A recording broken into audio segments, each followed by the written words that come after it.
Students நம்ம இந்த வீடியோல சிபிஎஸ்இ கிளாஸ் 10 ஸ்டூடெண்ட்ஸ்க்கான ப்ரீ போர்ட் கொஸ்டின் பேப்பர்ஸ்ல இருந்து சொல்யூஷன் பார்க்க போறோம். செக்ஷன் பி 2 மார்க்ஸ் பார்க்கலாம். இதுல ஃபர்ஸ்ட் கொஸ்டின் பாருங்க. பேர் ஆஃப் லீனியர் ஈக்குவேஷன்ஸ்ல இருந்து கேட்டிருக்காங்க. 71x + 37y 253. அதே மாதிரி இங்க பாருங்களேன். இங்க இருக்கிற எக்ஸோட கோஎஃபிஷியன்ட் இங்க இருக்க ஒய்யோட கோஎஃபிஷியன்ட் ஒரே மாதிரி இருக்கு. இங்க ஒய்யும் இந்த எக்ஸும் ஒரே மாதிரி இருக்கு. இப்படி இருக்கிற கொஸ்டினை எலிமினேஷன்லயே சப்ஸ்டிடியூஷன்லயே கொண்டு போகாதீங்க. ஏன்னா நம்பர்ஸ் ரொம்ப பெருசா வரும். இந்த மாதிரி கொஸ்டினை சால்வ் பண்றதுக்கு ஈஸி ட்ரிக் என்னன்னு பாத்தீங்கன்னா, கொடுத்திருக்க ரெண்டு ஈக்குவேஷனையும் அப்படியே ஆட் பண்ணி ஒரு ஈக்குவேஷன் ஃபைண்ட் பண்ணுங்க. அப்படியே சப்ட்ராக்ட் பண்ணி ஒரு ஈக்குவேஷன் கண்டுபிடிங்க. அப்படி கண்டுபிடிக்கிறதுனால ஈக்குவேஷன் வந்து ரெடியூஸ் ஆகி ரொம்ப ஸ்மாலா கிடைக்கும். அதை நம்ம ஈஸியா சால்வ் பண்ணிடலாம். இது ரெண்டுத்தையும் நம்ம ஆட் பண்றோம். ஃபர்ஸ்ட் அப்படியே எதுவுமே பண்ணாம ஜஸ்ட் ஆட் பண்றோம். இதை ஆட் பண்ணும்போது இது 8, இது 108x அப்படின்னு கிடைக்குது. இதுவும் 108y அப்படின்னு கிடைக்கும். ஸோ இதை ஆட் பண்ணும்போது 0 பேலன்ஸ் 1 4 பேலன்ஸ் 540 அப்படின்னு கிடைச்சிருக்கு. இவங்க எல்லாருமே 108ஆல டிவைட் ஆகுறாங்க பாருங்க. அப்போ டிவைடட் பை 108 அப்படின்னு பண்ணிக்கலாம். அப்போ இது 108ல டிவைட் ஆனா இது 1x ஆயிடும். இது 108ல டிவைட் ஆனா 1y. ஸோ இது வந்து 5 டைம்ஸ் கிடைக்குது. அப்போ இது 5. இதை வந்து ஈக்குவேஷன் 1 அப்படின்னு எடுத்துக்கோங்க. அதே ரெண்டு ஈக்குவேஷனை திருப்பி எழுதி சப்ட்ராக்ட் பண்ணுங்க. சப்ட்ராக்ட் பண்ணோம்னா நம்ம சிம்பிள் மாற்றிப்போம்ல. இது மைனஸ், இதுவும் மைனஸ், இதுவும் மைனஸ், இப்படி சிம்பிள் மாற்றிக்கலாம். இப்போ வந்து சப்ட்ராக்ட் பண்ண போகிறோம். ஸோ ஃபஸ்ட்டு 11ல் 7 மைனஸ் பண்ணால் 4. இப்போ இங்கே பேலன்ஸ் 6 இருக்கும். 34x பெரிய நம்பர் வந்து 71னால ப்ளஸில் இருக்கும். இங்கே ஒரு நம்பர் ப்ளஸ் ஒரு நம்பர் மைனஸில் இருக்குது. சப்ட்ராக்ட் தான் பண்ணணும். சப்ட்ராக்ட் பண்ணால் -34y அப்படின்னு கிடைக்கும். ஏன்னா பெரிய நம்பருக்கு மைனஸ் சைன் இருக்கிறதுனால இங்கே மைனஸ் தான் பண்ணும். ஸோ 287ல் 253 மைனஸ் பண்ணும்போது 34 தான் கிடைக்குது. ஸோ 34 பெரிய நம்பரோட சைன் வந்து 287ஓடது, அதனால மைனஸ்ன்னு போட்டுக்கோங்க. இவங்க எல்லாருமே 34ஆல டிவைட் ஆகுறதுனால டிவைடட் பை 34 பண்ணிடுங்க. ஸோ இது வந்து 1xன்னு வந்துடும். இது 1y, இது வந்து -1. இது உங்களோட ரெண்டாவது ஈக்குவேஷன். கொடுத்துருக்க ஈக்குவேஷனுக்கும் இந்த ஈக்குவேஷனையும் பாருங்க. இது ரொம்ப சிம்பிளிஃபைடாக உங்களுக்கு கிடைச்சிருக்கும். இந்த 1 and 2 நம்ம என்ன பண்ணிக்கலாம், சால்வ் பண்ணிக்கலாம். Solve 1 and 2. நமக்கு கிடைச்ச புது ஈக்குவேஷனான 1 and 2 சால்வ் பண்ண போறோம். முதல் ஈக்குவேஷன் x + y வந்து 5. ரெண்டாவது equation x - y = -1. +y - y இருக்கிறதுனால இதை அப்படியே கேன்சல் பண்ணிக்கலாம். அப்போ 2x = 4. அப்போ x மல்டிபிள் இருக்க 2 அங்கே வந்தால் டிவைட் ஆகிடும். அப்போ 4/2 கேன்சல் பண்ணால் 2. அப்போ எக்ஸோட வேல்யூ 2 தான். எக்ஸோட வேல்யூ ஏதாவது ஒரு ஈக்குவேஷனில் சப்ஸ்டியூட் பண்ணிக்கலாம். ஸோ ஃபர்ஸ்ட் ஈக்குவேஷனில் சப்ஸ்டியூட் பண்ணுறோம். 2 + y = 5. +2 அந்த பக்கம் எடுத்துகிட்டு போனால் -2 ஆகிடும். ஸோ சப்ட்ராக்ட் பண்ணால் 3 கிடைக்குது. அப்போ ஒய்யோட வேல்யூ 3 தான். அப்போ x = 2, y = 3 அப்படின்றது தான் நம்மளோட ஃபைனல் ஆன்சர். இதோட 6 ஆப்ஷனும் இதே டைப்ல தான் இருக்கு பாருங்க. இங்க இருக்க எக்ஸும் இங்க இருக்க ஒய்யும் ஒரே மாதிரி இருக்கு. இந்த எக்ஸும் இந்த ஒய்யும் ஒரே மாதிரி இருக்கு. இந்த மாதிரி கான்ஸ்டன்ட் நம்ம அந்த சைடு எடுத்துட்டு போயிட்டு இப்போ நம்ம பண்ணோம்ல அதே பேட்டர்ன்ல ஆட் பண்ணி ஒரு ஈக்குவேஷன், சப்ட்ராக்ட் பண்ணி ஒரு ஈக்குவேஷன் பண்ணி சால்வ் பண்ணி பாருங்க. கொஸ்டின் நம்பர் 22 போலாம். சர்ஃபேஸ் ஏரியாஸ் அண்ட் வால்யூம்ஸ்ல இருந்து volume of the two spheres are இந்த ratio 27:64. Then find the ratio of their surface areas அப்படின்னு கேட்டிருக்காங்க கொஸ்டின்ல. ரெண்டு டிஃப்ரெண்ட் ஸ்பியர்ஸோட வால்யூமோட ரேஷியோ கொடுத்துருக்காங்க. ஸோ முதல்ல வந்து கிவன். ஸோ கிவன்ல வால்யூம் ஆஃப் த ஸ்பியரோட basic formula. So volume of the sphere அப்படின்றது வந்து 4/3 πr3. 4/3 πr3 அப்படின்றது பேசிக் ஃபார்முலா. இது நம்ம கியூபிக் யூனிட்ஸில் எழுதுவோம் எப்பவுமே வால்யூமை. ரெண்டு ஸ்பியர் அப்படின்னு கொடுத்துருக்கிறதுனால ஒன்று வந்து 4/3 πr1³ எடுத்துக்கோங்க. இன்னொன்று வந்து 4/3 πr2³ அப்படின்னு எடுத்துக்கோங்க. இதோட ரேஷியோ தான் 27:64 அப்படின்னு கொடுத்துருக்காங்க.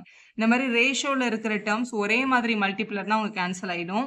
இங்கே 4/3 π இருக்கு, இங்கேயும் 4/3 π இருக்கு. அப்போ இது கேன்சல் ஆயிருக்கும். அப்போ இங்கே ரிமைனிங் வந்து r1³ r2³ இருக்கு. எப்பவுமே வந்து ரேஷியோ இஸ்டூல இருக்கிறத வந்து ஃப்ராக்ஷனில் எழுதிக்கலாம். a/bனா a/bன்னு எழுதிக்கலாம். அதனால அப்படி எழுதியிருக்கோம். இது வந்து 27 அப்படின்னா 3³ அப்படின்னு அர்த்தம். 64 அப்படின்றது வந்து 4³ அர்த்தம். ஏன் இது கியூப்ல எழுதுறோம்னா நமக்கு ஆரோட கியூப் தான் இருக்கு.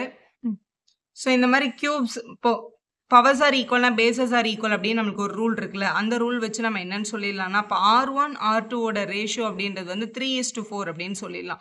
இப்போ find the ratio of the ரேடியனா சம நம்ம இங்கே முடிச்சிருக்கோம். ஆனால் கேள்வியில் என்ன கேட்டிருந்தாங்க, find the ratio of their surface areas தானே கேட்டிருந்தாங்க. அப்போ சர்ஃபேஸ் ஏரியாவுக்கு நம்ம தான் ஃபைண்ட் பண்ணணும். சர்ஃபேஸ் ஏரியா ஆஃப் த ஸ்பியரோட ஃபார்முலா இதான் ஃபார்முலா 4πr². அப்போ நம்ம ரேஷியோ தானே கண்டுபிடிக்கணும். முதல் ஸ்பியருக்கு வந்து 4πr1² எழுதிக்கலாம். ரெண்டாவது ஸ்பியருக்கு வந்து 4πr2² எழுதிக்கலாம். இங்கே இருக்க 4πயும் இங்கே இருக்க 4πயும் என்ன ஆயிருக்கும், கேன்சல் ஆயிருக்கும். r1ஓட வேல்யூ 3ன்னு கண்டுபிடிச்சிருக்கோம். r2ஓட வேல்யூ வந்து 4 அப்படின்னு கண்டுபிடிச்சிருக்கோம்.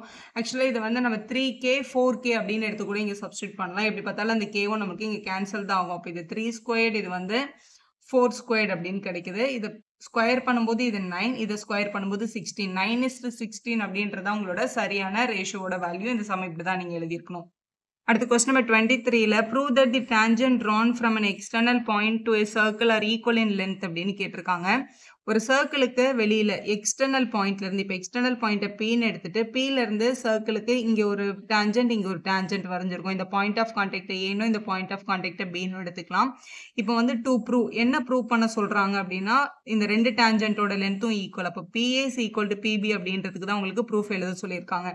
இந்த பாயிண்ட் ஆஃப் கான்டாக்ட்ல இருந்து சர்க்கிளோட இந்த சென்டரை நம்ம இப்படி கனெக்ட் பண்ணோம் அப்படின்னா இது டெஃபினட்டா பெர்பெண்டிகுலரா இருக்கும்.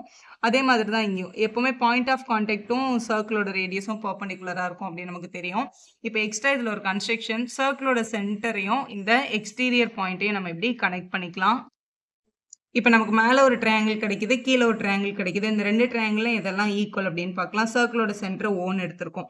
ஸோ நம்ம ரெண்டு ட்ரையாங்கிள் கன்சிடர் பண்ண போகிறோம். ஸோ கன்சிடர் ட்ரையாங்கிள் ஓஏபி அப்படின்னு ஒரு ட்ரையாங்கிள், இங்கே கீழே வந்து ட்ரையாங்கிள் ஓபிபி அப்படின்னு ஒரு ட்ரையாங்கிள் எடுத்திருக்கோம். இந்த ரெண்டு ட்ரையாங்கிள்லையும் இந்த ஓபி அப்படின்ற லைன் வந்து இந்த ட்ரையாங்கிளுக்கும் சைடாக இருக்குது, இந்த ட்ரையாங்கிளுக்கும் சைடாக இருக்குது. அப்போ OP is equal to OP அப்படின்னு எழுதிடலாம். ரீசன் என்னன்னா இது ஒரு காமன் சைட், ரெண்டு ட்ரையாங்கிளுக்கும் இருக்க காமன் சைட். அதே மாதிரி ஓஏவோட லென்த்தும் ஓபியோட லென்த்தும் டெஃபினட்டாக ஈக்குவலாக தான் இருக்கும். அது ஏன் ஈக்குவலாக இருக்கும் அப்படின்னு கேட்டிங்கன்னா அவங்க ரெண்டு பேரும் சர்க்கிளோட ரேடியஸ் தான். அப்போ ரேடியை அப்படின்றது அதோட ரீசன், அதுவும் எழுதிக்கலாம். ஸோ கொஸ்டினில் இந்த ஆங்கிள் ஏயும் 90 டிகிரி, இந்த ஆங்கிள் பியும் 90 டிகிரி. ஏன்னா இது வந்து பை த கன்ஸ்ட்ரக்ஷன் ரேடியஸும் டேஞ்சன்ட்டும் பெர்பெண்டிகுலர் டு ஈச் அதர் அப்படின்றதுனால இந்த ஏன்றதை நம்ம ஓஏபி அப்படின்னு எழுதலாம், இந்த பின்றதை வந்து ஓபிபி அப்படின்னு எழுதிக்கலாம். ஏன்னா இவங்க ரெண்டு பேரும் பெர்பெண்டிகுலர் லைன்ஸ் அதனால. ஸோ ரெண்டு பேருமே 90 டிகிரி 90 டிகிரி இருக்காங்க. அப்போ ரெண்டு பேரும் ரைட் ஆங்கிள். இவங்களோட ஹைபாட்டனஸும் இவங்களோட ஹைபாட்டனஸும் ஈக்குவலாக இருக்குது. அது இல்லாமல் இன்னொரு சைடும் ஈக்குவலாக இருக்குது. அப்போ இது என்ன காங்குரன்சினா RHS congruence. So RHS congruence படி இந்த ரெண்டு ட்ரையாங்கிளும் காங்குரண்ட் ட்ரையாங்கிள் தான். அதாவது triangle OAP is congruent to triangle OBP அப்படின்னு எழுதிடலாம். காங்குரண்ட் ட்ரையாங்கிளோட எல்லா பார்ட்ஸும் ஈக்குவலாக தான் இருக்கும். அப்போ இந்த பிஏ அப்படின்றதோட லென்த்தும் பிபி அப்படின்ற லென்த்தும் கரஸ்பாண்டிங் சைட்ஸ். அதனால PA is equal to PB. Reason என்னன்னா CPCT, corresponding parts of the congruent triangles are equal அப்படின்றதுனால இது வந்து பிஏவும் பிபியும் ஈக்குவல் தான். அப்போ tangent from the exterior point are equal அப்படின்றதுக்கான ப்ரூஃப் நமக்கு இங்கே கிடைக்குது. இதோட or option prove the parallelogram circumscribing circles rhombus வந்து உங்களோட புக் கொஸ்டின், அது ஆல்ரெடி வீடியோ நம்ம சேனல் அவைலபிளாக இருக்குது. இந்த வீடியோட என் ஸ்க்ரீன்லேயே வரும், தேவைப்படுற ஸ்டூடெண்ட் பார்த்துக்கோங்க. 24th பார்க்கலாம். A cow is tied to a peg at one corner of a rectangular shaped grass garden of 20 meter long, 60 meter wide. ஒரு rectangular garden இருந்துச்சு, அதோட லென்த் வந்து 20 மீட்டர், அதோட வித் வந்து 15 மீட்டர் இருந்ததுன்னு சொல்லியிருக்காங்க. With 14 metre long rope. ஒரு cow வந்து டை பண்ணியிருக்காங்க ஒரு கார்னரில். அதுக்கு யூஸ் பண்ணியிருந்த அந்த ரோப் வந்து 14 மீட்டர் இருந்துச்சு அப்படின்றது கொஸ்டின். இது மொத்தமாக 16 மீட்டர் இந்த கிரவுண்டோட லென்த்து. 14 மீட்டரில் வந்து ஒரு ரோப் வந்து போட்டிருக்காங்க அந்த கவுக்கு. ஸோ அந்த கவ்வால் எவ்வளோ தூரம் கிராஸ் பண்ண முடியும்னா இவ்வளோ தூரம் உங்களால் கிராஸ் பண்ண முடியும். ரெக்டாங்கிளோட எல்லா ஆங்கிளும் வந்து ரைட் ஆங்கிளாக இருக்கும். So find the area of that part of the cow cannot graze. அதால மேய முடியாத ஏரியா எதுன்றதை கண்டுபிடிங்க அப்படின்னு கேட்டிருக்காங்க. ஸோ இவ்வளோ பார்ட் வந்து இந்த கவ் வந்து சாப்பிட்றோம், இதால் சாப்பிட முடியாத பிளேஸை தான் உங்களுக்கு கேட்டிருக்காங்க. அப்போ மொத்த ரெக்டாங்கிளோட ஏரியாவிலேருந்து இந்த கவ் கிராஸ் பண்ண ஏரியாவை மட்டும் மைனஸ் பண்ணிட்டா இந்த அன்கிராஸ்டு ஏரியா நமக்கு தெரிஞ்சிடும் இல்லையா. அப்போ ஏரியா ஆஃப் த ரெக்டாங்கிள்லேருந்து ஏரியா ஆஃப் இந்த செக்டர் தான் நம்ம மைனஸ் பண்ண போகிறோம். ஏரியா ஆஃப் த ரெக்டாங்கிளோட formula L into B, area of the sector theta by 360 into pi r square. Ma'am இதை செக்டர்னு சொல்லாமல் இது 90 டிகிரியாக இருக்கிறதுனால குவாட்ரண்ட்டுன்னு போட்டு பை ஆர் ஸ்கொயர் பை 4ன்னு போட்டுடலாம்னா நீங்கள் போட்டுக்கலாம். இப்படியும் எழுதலாம், அப்படியும் எழுதலாம். So length into breadth, length வந்து நமக்கு 20 கொடுத்துருக்காங்க, பிரெத் வந்து 16 ரெக்டாங்கிளுக்கு. மைனஸ் தீட்டா வந்து ரெக்டாங்கிள் அப்படின்றதுனால 90 தான்.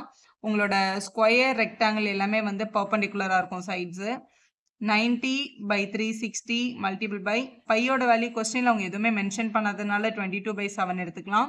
ஆர் ஸ்கொயர்டுன்றது அந்த ரோப்போட லென்த்து தான் ரேடியஸ், 14ன்னு கொடுத்துருக்காங்க. அப்போ இது 14 × 14 அப்படின்னு எழுதியிருக்கணும்.